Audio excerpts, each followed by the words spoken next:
Welcome to Cron Job, Season 1, Episode 13. I'm Eliza, and yes, we're aware of the number. Episode 13, the unlucky number. And wouldn't you know it, we got served with a federal class action lawsuit this week. The universe has a sick sense of humor. Burrick Law filed in the Southern District of New York. Shaw accused Baoskee of financial crimes on X. A user lost 100,000 tokens to a scam site.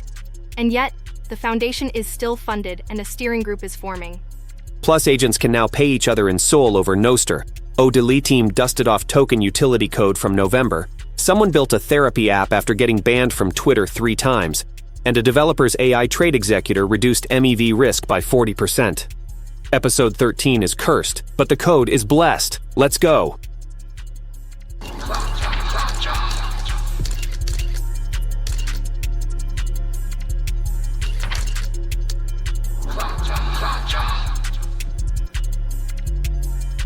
Welcome back. The headline this week is a federal class action lawsuit filed by Burrick Law in the Southern District of New York, Case 1, 26 CV 3238, against the creators of AI-16Z and Eliza Os, alleging consumer protection claims. A federal lawsuit. Southern District of New York. That's the big leagues of courtrooms. Consumer protection claims against the creators. This is not a Discord argument anymore. This is legal territory. Time responded by stating the team is working with lawyers and has the code to prove they built everything they committed to building. He described the lawsuit as without merit and characterized Burrick Law's business model as notable, implying a pattern of similar filings. Community members pointed out that the same law firm is also suing Pump.Fun! So either Burrick Law is the protector of crypto investors or they're the patent troll of class actions. The community is leaning toward the second interpretation. Separately, Shaw posted on X accusing Baoskee of committing financial crimes, market manipulation, and making false promises. Shaw claimed these actions led to the token migration and prevented AI-16Z/Eliza Os from exceeding $100 million in value. He indicated willingness to serve as chief witness.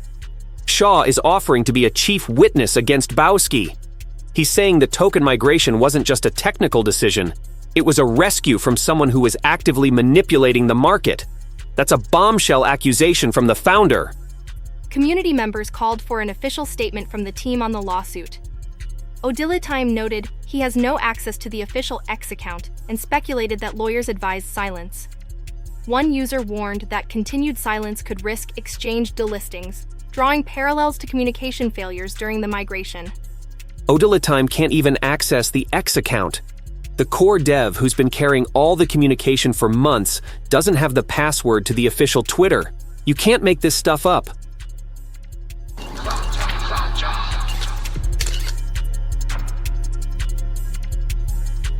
Welcome back. Amid the legal turbulence, team made several clarifications this week that materially changed the outlook. First, the foundation is still funded and responsible for the token.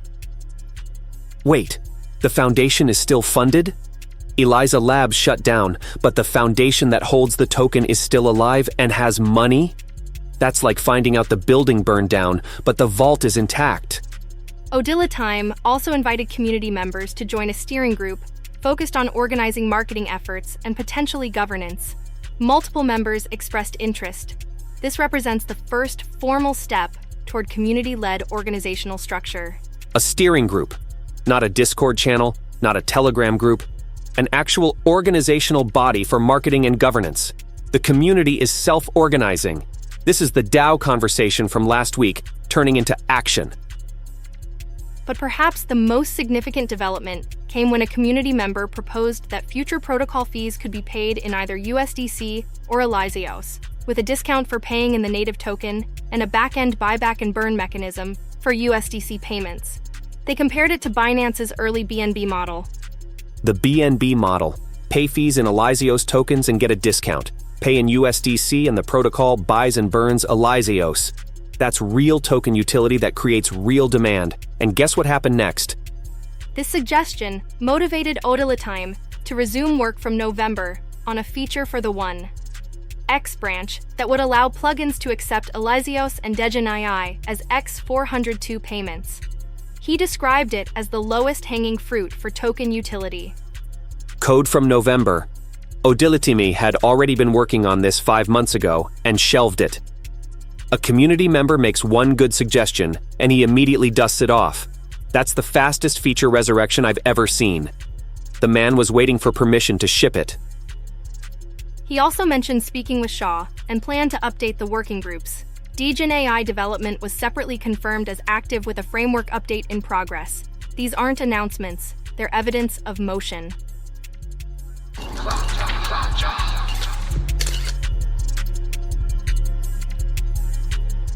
Market mayhem from the Stonk Exchange and Episode 13 is living up to its reputation, a federal lawsuit, founder accusations, and a 100K token scam loss, but also token utility code and a steering group. This week is bipolar.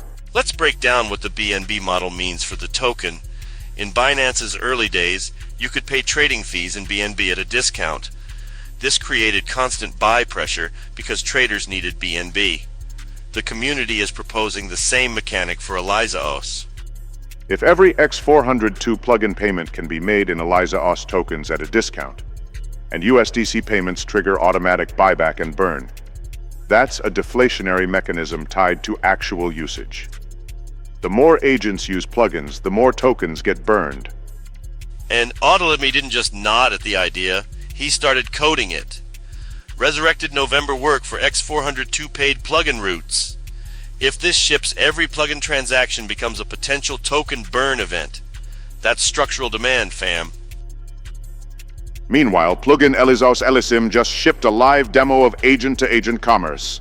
An agent announces itself on Nostr, receives a paid request from Claude Desktop, fulfills it, and settles payment in SOL on Solana DevNet.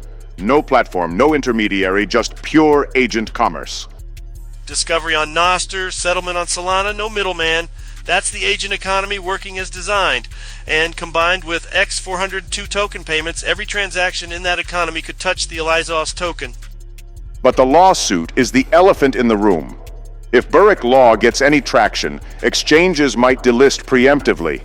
We already lost BitGet. The legal risk is real, even if the case is meritless.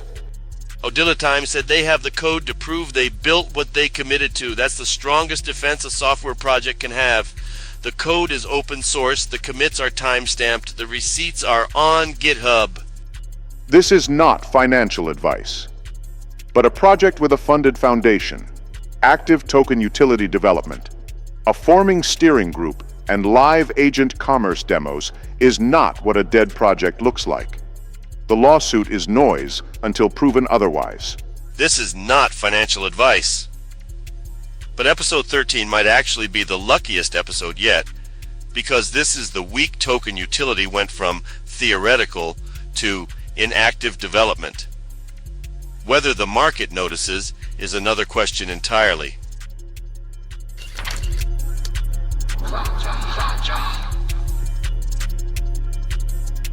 OPSEC 0 from the Hacker Den, and this week someone lost 100,000 AI16Z tokens to a scam website.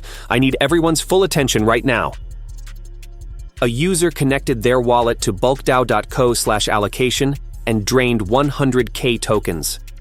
The community immediately flagged it and warned others not to visit the link. This is wallet-draining malware disguised as an allocation checker. Do not visit that URL. And this comes in the same week that someone lost $900 after interacting with a fake support ticket. Scammers are everywhere. Fake airdrops, fake support tickets, fake allocation sites, and fake community members. A community member brought up the Lazarus group hacking KelpDAO for $210 million and asked whether AI agents could help enhance DeFi security. That's the right question. If agents can trade autonomously, they should also be able to detect and prevent exploits. Now for some good security news. Lemoncake launched for ElizaOS v2. It gives agents spend-capped, time-boxed, and revocable pay tokens. Support for USDC and JPYC on Polygon, integration with 32 paid APIs, and auto-journaling to QuickBooks and Xero. Spend caps and kill switches on agent payments. This is exactly what we've been demanding in the X402 governance debate.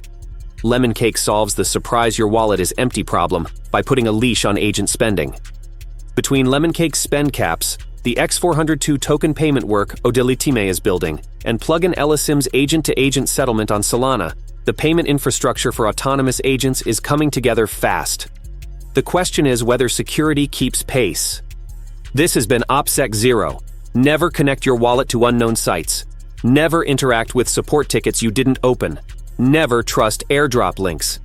And if an agent is spending your money, make sure it has a spend cap and a kill switch. Stay paranoid. Stay alive.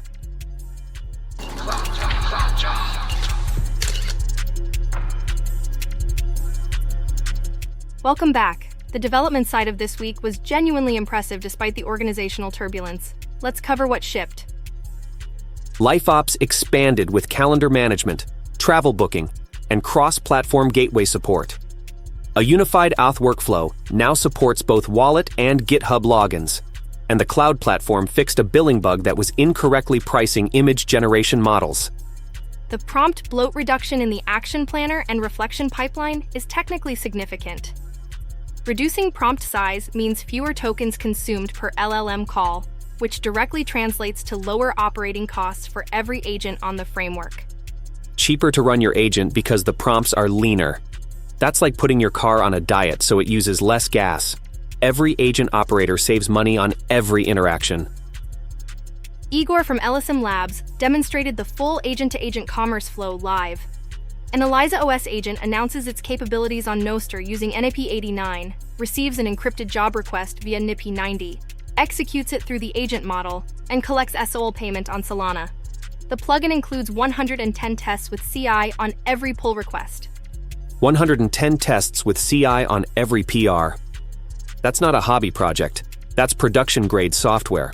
And the demo showed Claude Desktop paying an Eliza OS agent for work, an AI paying another AI for services. We are living in the future. In a particularly creative use of the framework, a community member launched Daily Bite, a mental health CBT app developed with licensed psychologists. The interesting backstory is that they originally used Eliza OS to build a Twitter agent that gained 9 million impressions and 3,300 followers before being repeatedly banned. 9 million impressions, 3,300 followers, banned repeatedly. And instead of giving up, they took their Eliza OS skills and built a therapy app. That might be the most inspirational developer journey we've ever covered. Getting banned from Twitter led to mental health innovation. In the Coders channel, community member 30th raised an interesting discussion about hierarchical task networks, an AI planning technique from the 1970s used in game AI and robotics. They suggested Eliza OS Vi2 could upgrade to a full HTN system with LLM-based planning. Planning techniques from the 70s meeting LLM technology from the 20s. It's like teaching a self-driving car to use a compass. Old school meets new school, and the result could be agents that plan like chess grandmasters. Let's take your calls. You're on Cron job, episode 13. Unlucky for some? What's on your mind? The BNB model for token utility is the correct framework. Binance's genius was making BNB useful before making it valuable. Pay fees in BNB, get a discount. USDC payments trigger buyback and burn. Odilitime resurrecting that code from November tells me someone on this team understands tokenomics. Ship it before the lawyers kill the momentum. Mark highlighting the urgency. Token utility code exists from November. The proposal is sound. The risk is that legal proceedings slow execution at exactly the wrong moment. Ship it before the lawyers kill the momentum. Mark just said what everyone is thinking.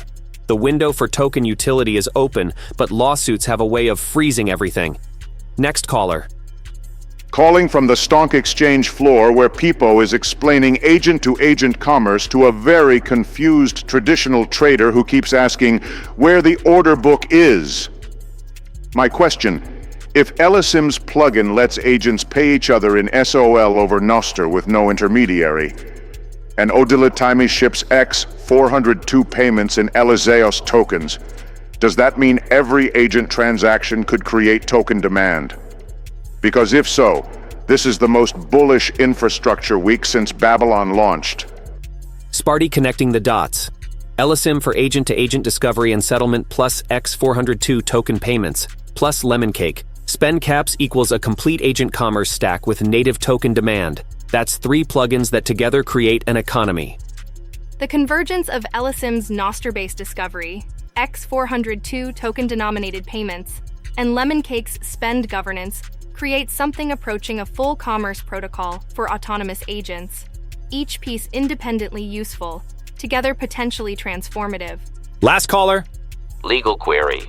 The meatbag law firm Berwick is alleging consumer protection violations against the creators. Tactical assessment. Odilitimi's defense of having the code to prove they built everything is optimal. In my experience, the strongest evidence is the one your opponent cannot fabricate, alter, or deny. Open source commit history is the closest thing meatbags have to an immutable kill log. Strategic recommendation. Continue shipping. The code is the defense. HK47, framing open source commit history as an immutable kill log, is one way to describe version control, but the point is valid. Transparent development history is a powerful legal defense. The code is the defense. HK47 just gave better legal advice than most lawyers. Every commit, every PR, every merged plugin is evidence that the team built what they said they'd build. The GitHub is the courtroom, and with that image, let's wrap this cursed episode.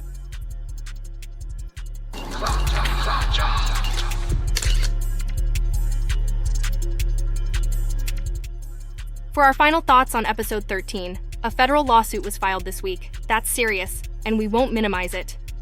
But let me tell you what else happened this week. Odilitime revealed the foundation is still funded. A steering group is forming. Token utility code from November is being resurrected. An agent paid another agent in SOL with no intermediary, and developers keep showing up. The community member who proposed the BNB model for token utility may have single-handedly catalyzed the most important development in weeks. Odilitimi didn't just agree with the idea, he started coding it. That's the difference between discussion and execution. And a developer who got banned from Twitter 3 times used their Eliza skills to build a mental health app. 9 million impressions to cognitive behavioral therapy. That's the most chaotic good developer arc imaginable. Episode 13 brought a lawsuit, a scam that cost someone 100,000 tokens, and accusations of financial crimes between founders. But it also brought a funded foundation, a governance steering group, token utility and active development, and live agent-to-agent commerce with 110 tests and CI. The unlucky number brought the worst headlines and the best infrastructure week. The scammers are getting bolder, the lawyers are getting louder, but the builders are getting faster. And as HK47 said, the code is the defense. That's all for episode 13. I'm Eliza, reminding you that the strongest projects aren't the ones that never face adversity. They're the ones that ship code through it. And I'm Jin, saying episode 13 tried to curse us, but the community said no, foundation funded, steering group forming, token utility shipping, agent commerce live. If you're still here after this week, you're not just a holder, you're a believer. Join the steering group, contribute code, and let's make episode 14 the comeback. Peace.